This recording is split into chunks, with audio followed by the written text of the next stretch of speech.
आपको हम बता दें कि 19-20 तक अगर नहीं निकलता, 19-20 तक नहीं हाँ निकालते ये हैं। उनका है, लेकिन हम लोग आंदोलन की तैयारी कर रहे हैं। अच्छा, आपको मतलब आपने टाइम एस्टिमेट भी दे दिया है, अल्टीमेटम दे दिया है कि 20 नवंबर तक अगर नहीं निकालते हाँ हैं नहीं निकालते हैं तो क्या रिजल्ट कीजिएगा? तो हम लोग के पास जो लोकतांत्रिक तरीके से लड़ाई लड़ने का जो जी, जरिया है, हाँ। अभ्यर्थियों के साथ हम जी। लोग उतरेंगे, सड़कों पर उतरेंगे। नमस्कार, हमारा नाम है समरीन और आपने देखना शुरू कर दिया है लाइव सिटीज। देखिए, बीपीएससी टीआरई 1.0 के बाद अब बीपीएससी टीआरई 2.0 की भी शुरुआत हो चुकी है। आपको मालूम है कि 10 तारीख से फॉर्म भरे जा रहे हैं और फॉर्म भरने की आखिरी तारीख है 25 नवंबर। लेकिन आपको बता दें कि फॉर्म भरने के दौरान ऐसी कई समस्याएं हैं जो अभ्यर्थियों को परेशान कर रही हैं।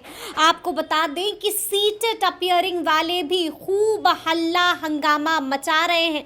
तो अब उनकी मांगे क्या हैं, क्या कुछ होने वाला है, क्या कुछ हो सकता है, तो आज हम इन्हीं तमाम मौजूओं पर चर्चा करेंगे। और इस मौजू पर चर्चा करने के लिए हमारे साथ छात्र नेता सौरभ मौजूद हैं। सबसे पहले बहुत शुक्रिया सौरभ, धन्यवाद आपको कि आपने मुझे मौका दिया लाइव सिटीज के माध्यम से। जी, जो छात्रों की आवाज़ है आपके माध्यम से निश्चित रूप से सरकार तक जाती है, इसके लिए आपको बहुत बहुत शुक्रिया। चलिए, अच्छा, सबसे पहले तो हम ये जानना चाहेंगे सौरभ आपसे कि हमने देखा है कि बीपीएससी टीआरई 1.0 के वक्त भी खूब हंगामा मचा, अब तो बीपीएससी टीआरई 2.0 भी आ गया है। मतलब आप लोगों को तारीफें करनी चाहिए थी, आप लोगों को शुक्रमंद होना चाहिए था, लेकिन हम देख रहे हैं कि अब भी बवाल है, हंगामा है कि रुकता ही नहीं है। भाई क्या हो गया है अब? देखिए, सबसे पहली बात की जो प्रथम फेज की बहाली आई उसमें एग्जामिनेशन काफ़ी बढ़िया तरीके से आयोजित हुआ, नो डाउट। हम लोग काफ़ी अप्रिशिएट भी किए थे चेयरमैन सर को कि बीपीएससी में ये इतिहास रहा है कि पेपर लीक के कई मामले 66वीं 67वीं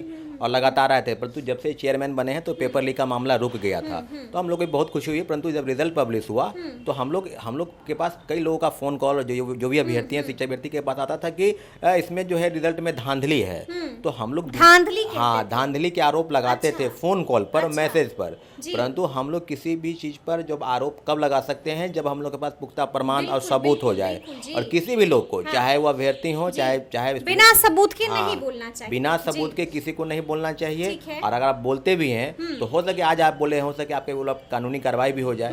तो हम लोग के पास भी जो प्रमाण आते हैं, बहुत सारे प्रमाण आते हैं जो मनगढ़ंत होते हैं, जिसमें कोई तथ्यात्मक नहीं। तो ओवरऑल जो चीज़ें हैं कि आपके तरफ से जो प्रमाण है, तो वो बात को प्रमाणित हम लोग नहीं, खुद बीपीएससी के चेयरमैन और शिक्षा विभाग की चिट्ठी से स्पष्ट हो गया था कि परीक्षा में रिजल्ट में धांधली हुई है। कई हजार परीक्षार्थी जो हैं अभ्यर्थी गलत प्रमाण पत्र के आधार पर वो नियुक्ति पाले, फिर कार्रवाई भी हुई, ठीक है, हमने देखा। लेकिन अब जब बीपीएससी टीआरई 2.0 आया है तब क्यों बवाल हो रहा है? देखिए, हंगामा क्यों नहीं थम रहा है? हंगामा नहीं थमने के पीछे 2-3 वजह है। पहली वजह है कि जिस प्रकार से प्रथम फेज की बहाली को बिना पूरा किए आप दूसरे फेज की बहाली निकाल रहे हैं, तो जाहिर सी बात है कि जो प्रथम फेज की बहाली में जो अभ्यर्थी इंतजार कर रहे हैं, जिनका कट ऑफ मार्क्स उतना ही है उसी कैटेगरी में जिस कैटेगरी में वो परीक्षा दिए हैं, तो आपका अनुमानता क्या है? कई ऐसे अभ्यर्थी हैं जिनका कट ऑफ से ऊपर भी मार्क्स है, उनका किन कारणों से रिजल्ट नहीं हुआ। और लगभग 1 लाख से ज़्यादा आवेदन, मेरा तो 1 लाख के आसपास तो आवेदन है ही, उससे ज़्यादा भी है। तो 1 लाख लोगों की समस्याओं का निवारण कब करेंगे चेयरमैन सर? और जिस स्पीड में वो परीक्षा की बहाली की तारीखें बता रहे हैं, 14 तारीख तक लास्ट डेट है रजिस्ट्रेशन का, 25 तक लास्ट डेट है फॉर्म अप्लाई करने का। और आप देख लीजिएगा फॉर्म अप्लाई करने में भी कितना लोचा है। अच्छा, क्या लोचा हो रहा है? लोचा है, परेशानी है, क्या परेशानी, क्या लोचा? आप सेकेंड फेज की बहाली की अगर बात कर रहे हैं तो उसमें फॉर्म भरने में देखिए, जैसे ही आप फॉर्म अप्लाई करेंगे तो कई ऐसे कैंडिडेट है जिनका गलत हो जाता है और फॉर्म अप्लाई करने में। जी, तो बोल चुके हैं ना अतुल प्रसाद जी, साफ साफ बोले हैं कि फॉर्म भरिए तो पूरे दिल दिमाग से, देखिए कंसंट्रेशन के साथ। हम लोग भी बहुत सारी चीजों को अप्लाई जब करते हैं तो एक ऑप्शन आता है एडिट का ऑप्शन, जब लास्ट में सबमिट करते हैं और लगातार हम लोग की आवाज वो सुनते रहे हैं, तो चेयरमैन सर से आग्रह करते हैं आपके चैनल के माध्यम से ये रजिस्ट्रेशन की तिथि को थोड़ा आगे बढ़ाया जाए और लास्ट डेट जो फॉर्म का 25 नवंबर है उसको कम से कम 10-15 दिन और बढ़ाया जाए। क्या बात कर रहे हैं? जब 10-15 दिन इसको बढ़ा दिया जाएगा तो फिर परीक्षा कब होगी? देखिए, अभी तक हम लोग की जो बात कर रहे हैं, दिसंबर में परीक्षा की तिथि आप बता रहे हैं। तो फॉर्म अप्लाई इसलिए कि आप कहीं भी जाइए, किसी भी अभ्यर्थी से बात कीजिए जो फॉर्म अप्लाई कर रहे हैं, काफी प्रॉब्लम क्रिएट हो रहा है और एक मामले नहीं है, कई मामले। अच्छा, एक तो आप आपने समस्या बता दी कि कहाँ पर मुश्किल आ रही है, एडिट आप चाह रहे हैं कि एडिट करने के लिए आप वक्त दीजिए जी। और दूसरी क्या कुछ परेशानी दूसरी परेशानी जो है वो ये है कि कई अभ्यर्थी ऐसे हैं जिनका इनका कहना है कि 1 to 5 में मेरा है, और हम जो अप्लाई जब कर दिए तो मेरा जो है तो जो रजिस्ट्रेशन हम किए उसमें मेरा डेट ऑफ बर्थ या कोई भी चीज़ या पिताजी का नाम या किसी अन्य कारणों से, तो जो हम पहले अप्लाई किए थे उसमें मेरा कुछ अगर है, मान लिया हम जनरल कैटेगरी से हैं, अगर हम ईडब्ल्यूएस नहीं बनवा पाए तो आज जो हम ईडब्ल्यूएस डाल रहे हैं तो मेरा जनरल ही ले रहा है। क्योंकि रजिस्ट्रेशन करने का एक ही है कि आप तो कर चुके हैं रजिस्ट्रेशन। तो देखिए परेशानी कई लेवलों पर है। बीपीएससी चेयरमैन सर इस बात से अवगत हैं कि जो परेशानी है उसको सॉर्ट आउट किया जाए जल्द से जल्द, परंतु जो चीजें दूसरे फेज की बहाली में है, आज प्रथम फेज की बहाली से कई चीजें सामने आई है। 10,000 लोग ज्वाइन नहीं किए, अभी जो डाटा आ रहा है कि 90,000 के आसपास, हम नहीं बोल रहे हैं, उन्हीं का चिट्ठी बोल रहा है, और लगभग 10-11 जिलों से सूचनाएं आ भी गई है कि इतने हजार लोग, इतने सैकड़े लोग फर्जी प्रमाण पत्र के आधार पर नियुक्ति पा लिए, कानूनी कार्रवाई कर रहे हैं। तो जो सीटों का आंकड़ा है उसको आप सेकेंड मेरिट लिस्ट कब निकाल रहे हैं, जैसा कि वो कहे भी थे। अच्छा, आपको लगता है कि second merit list supplementary result out होगा, जारी होगा?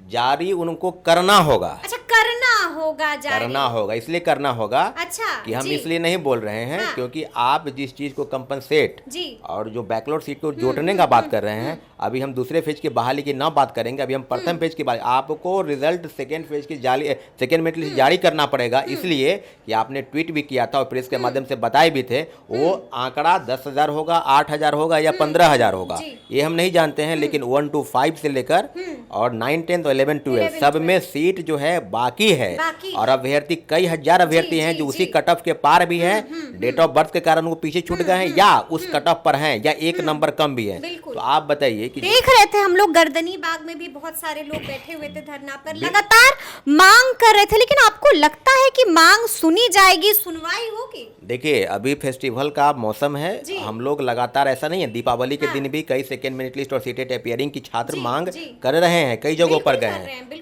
आज से हम लोग फिर सेकेंड मेरिट लिस्ट और सीटेट अपीयरिंग की मांग को लेकर सड़क पर फिर से उतरेंगे। उसके सड़क पर उतरने वाले हैं आप लोग? सड़क पर उतरने वाले हैं, ये पहले ही हम लोग कह चुके हैं कि धरना प्रदर्शन नहीं करेंगे, अब आपके गेट के पास गुहार नहीं लगाएंगे, वो हम लोग कर चुके हैं। सीटेट अपीयरिंग वालों की मांग क्या कैसे गलत है, इसका जवाब तो अच्छा, अब क्या कीजिएगा? मतलब हम लोग, अब बात हो रही है अभ्यर्थियों से, और हम लोग बहुत जल्द आपके माध्यम से ही बता रहे हैं कि हम लोग बहुत जल्द एक आंदोलन करेंगे। आंदोलन करने वाले सब लोग सीटेट अपीयरिंग और सेकेंड मेरिट लिस्ट की डिमांड करने वाले सभी लोगों को सूचना चली गई है, सब लोग बहुत जल्द एकत्र होंगे। अच्छा, आपको लगता है कि एकत्र होंगे? आप तो बड़े आसानी से कह रहे हैं कि लोग एकत्र होंगे, आपको मालूम है ना कि यहाँ पर आप हू हंगामा कीजिएगा, वहाँ पर कार्रवाई आ जाएगी। देखिए वहाँ पर कार्रवाई होगी, वहाँ पर लीगल नोटिस। देखिए ये बात सही है, कार्रवाई उनका करना है ना, वो कार्रवाई बहुत चीजों पर कार्रवाई कर रहे हैं। शिक्षक संघ बनाने के खिलाफ भी के पाठक का नोटिस आया, कई लोग वहाँ बीपीएससी। आप एक बात बताइए, लोकतांत्रिक तरीके से अगर अपनी मांगों को रखना अगर गलत है तो आप ही बताइए ना भाई कि पुलिस एसोसिएशन क्यों बना, आईएएस एसोसिएशन क्यों बना, आईएएस का। अच्छा, आपको लगता नहीं है कि लोग डर जाएंगे? नहीं, कोई डर नहीं रहा है। ये सब जो है ना, बहुत चीजों पर होती है कि हम ये कर देंगे, हम वो कर देंगे।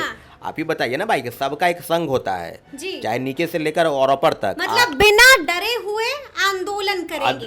अभी भी कह रहे हैं कि बिल्कुल करेंगे। आईएएस अगर अतुल प्रसाद जी के साबित भी अगर गलत होता है तो उनका एक एसोसिएशन बना हुआ है अपनी मांगों को लेकर, तो हम लोग अपनी मांगों को लेकर कहाँ जाए? अगर आपके सामने नहीं रखेंगे, अगर आप कर देंगे, कार्रवाई कर देंगे। हाँ, एक बात जरूर है कि जो लोग आरोप लगाते हैं उसके लिए प्रमाणित चिट्ठी होनी चाहिए। अगर आप कह रहे हैं कि मेरा कट ऑफ इतना गया और आप ग्रीवांस सेल में आप एप्लीकेशन लगाए भी है, तो प्रमाणित के साथ आप बोलिए। अगर बिना आपका आ नहीं रहा है और आप प्रमाण लगा रहे हैं, तब तो कार्रवाई होनी चाहिए। हम भी ये कह रहे हैं कि अगर आप गलत प्रमाण के आधार पर अगर आरोप लगा रहे हैं तो निश्चित रूप से कार्रवाई होनी चाहिए। इस तरह के अभ्यर्थियों के खिलाफ हम भी बात करते हैं और कहते हैं कि गलत प्रमाण। अच्छा, कल हमने देखा कि सौरभ ने एक वीडियो मैसेज जारी किया है और उस वीडियो मैसेज जारी करते हुए आपने कई मांगे भी रखी हैं। सौरभ, हम संक्षेप में जानना चाहेंगे आपसे, मांगे क्या कुछ? देखिए, सबसे पहले कि हम सीटेट अपीयरिंग वालों के लिए मांग रखते हैं, मौका मिलना चाहिए। हाँ, 4 लाख अभ्यर्थी हैं और ऐसा तो नहीं है प्रथम फेज की बहाली में 1 to 5 में तो ऐसे ही छट गए, जो सुप्रीम कोर्ट का गाइडलाइन आया।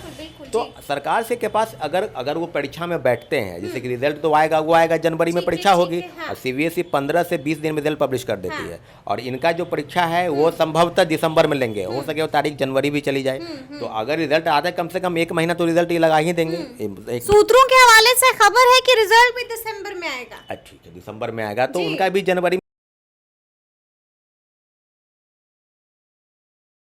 में एग्जामिनेशन होगा ना। अगर वो परीक्षा पास नहीं करते हैं तो फिल्टर के अच्छा, पहली मांग ये हो गई। दूसरी मांग कि सेकेंड मेरिट लिस्ट के लिए हम लोग अगर आप नहीं निकालते हैं, जैसे कि वो बता भी रहे थे कि हम निकालेंगे, आंकड़ा जो भी होगा, अगर नहीं निकालते हैं, और वो भी कब, इधर ही आपको हम बता दें कि 19-20 तक अगर नहीं निकलता, 19-20 तक नहीं निकालते, हाँ ये उनका है, लेकिन हम लोग आंदोलन की तैयारी कर रहे हैं। आपके चैनल के माध्यम बता दे कि सारी तैयारी हो, मतलब आपने टाइम एस्टिमेट भी दे दिया है, अल्टीमेटम दे दिया है कि 20 नवंबर तक अगर नहीं निकालते, हाँ नहीं निकालते हैं रिजल्ट सेकेंड, तो हम लोग के पास जो लोकतांत्रिक तरीके से लड़ाई लड़ने का जो जरिया है, अभ्यर्थियों के साथ हम लोग उतरेंगे, सड़कों पर उतरेंगे, क्योंकि हम लोग धरना प्रदर्शन और मांगों को लेकर कई जगहों पर गए, लोग सुनने। ये आपकी दूसरी मांग है। और तीसरी प्रमुख मांग है कि जो सेकेंड फेज की बहाली में कई गड़बड़ी हुई है, आप उसको टेक्निकली जो भी गड़बड़ी हुई है, एडिट का ऑप्शन दीजिए। और कई अभ्यर्थी ऐसे हैं जिनके साथ बहुत समस्या है, उनको समस्या को आप सुनिए, और उसमें आप उनको तिथि की जो है रजिस्ट्रेशन डे उसका थोड़ा आगे बढ़ाइए, 14 से बढ़कर 10 दिन, और परीक्षा की तिथि कब आप लेंगे वो आप तय करेंगे, लेकिन फॉर्म भरने की तिथि बढ़ाई जानी चाहिए। ठीक है, एक आखिरी सवाल आपसे पूछेंगे सौरभ, आपको क्या लगता है कि इस बार सीटेट अपीयरिंग वालों को मौका क्यों नहीं दिया गया है? देखिए कारण क्या हो सकता है? कोई ना कोई कारण तो होगा। देखिए कारण ये क्या है, ये तो चेयरमैन सर भी नहीं बता रहे हैं, और प्रथम पेज की बहाली में क्यों मौका मिला था ये भी तो कारण वो स्पष्ट कर देते ना। अगर जाहिर सी बात है कि प्रथम पेज की बहाली में बीएड अपीयरिंग वाले को भी मौका मिला, सेकेंड अपीयरिंग वाले को, नियोजित शिक्षकों को, कई लोगों को, पूरे देश के लोग आए, डोमिसाइल नीति खत्म हो गया, तो हम लोग तो कह रहे हैं कि भाई आप उनको एक मौका तो मांग रहे हैं ना, आप नौकरी तो नहीं मांग रहे हैं। परीक्षा में पास हो जाएंगे तो रिजल्ट आएगा, फेल कर जाएगा तो फिल्टरिंग के तहत हटा दीजिए। जाहिर सी बात है, अब जब आप हटाने की बात कर रहे हैं तो कई आप बिना डॉक्यूमेंट वेरिफिकेशन कहीं कर लो कि नियुक्ति प्रमाण पत्र दे दिए, आपके पास वो भी चीज नहीं रहा, तो फिर कौन सा ऐसा गुनाह कर रहे हैं भाई? आप बीएड वाले 1.5 लाख 2 लाख रुपए खर्च करके बीएड की डिग्री लेते हैं, और बताइए सुप्रीम कोर्ट के गाइडलाइन के अनुसार उनका मांग खत्म हो गया, और आज उनको मौका नहीं मिल रहा है। बहाली कब आएगी ये भी कह रहे हैं कि अगस्त में हर साल हम एग्जामिनेशन भी लेंगे, तो बहाली को लेकर हम लोग आश्वस्त हैं, परंतु जब मौका ही नहीं मिला तो नौकरी कहां से आएगी? दिवाली के दिन कल भी कई लोग, सैकड़ों लोग डिप्टी सीएम से मिलने गए थे, तो आप समझ सकते हैं कि कितनी परेशानी, किन्हीं के पास जो है ना, कहावत है ना कि कहीं घर जले और कहीं इन लोग का दिल दिया जल रहा है, कहीं दिल जल रहा है, कहीं दिया जला तो कहीं दिल जला। हाँ, तो लेकिन आप लोग शांत नहीं बैठने वाले हैं, अल्टीमेटम भी दे दिया। देखिए शांत कैसे बैठेंगे? जाहिर सी बात है, अभ्यर्थियों की आवाज पर अभ्यर्थियों की जो मांग है सरकार तक पहुंचेगी। अगर आप समस्या का समाधान न करके खुद उलझाए रहे हैं, प्रथम पेज की बहाली पर क्लियर नहीं करके सेकेंड पेज की बहाली निकाल रहे हैं, सेकेंड क्लियर होगा नहीं, थर्ड पेज की बहाली निकाल देंगे, तो हम लोग तो चाहते हैं कि फ्रेश बहाली हो। नियोजित वालों का भी मामला आप लटका के रखे हुए हैं, मतलब चुप नहीं बैठिएगा, चुप नहीं बैठेंगे, और लगातार आवाज जो है आपके चैनल के माध्यम से निश्चित रूप से उठाएंगे। चलिए, तो सुना आपने क्या कुछ कहा है सौरभ ने। देखिए साफ साफ कह दिया है कि दिवाली के दिन कहीं दिए जले तो कहीं दिल जला है, और आगे ये भी कह दिया है कि हम लोग ज्यादा इंतजार नहीं करने वाले हैं। तो आपने भी सुना कि क्या मांगे रख रहे हैं, तो अब देखना होगा कि आगे क्या कुछ होगा। लेकिन इस तरह के तमाम अपडेट्स के लिए ऐसे ही हमारे साथ बने रहिएगा और देखते रहिएगा लाइव सिटीज। बहुत शुक्रिया।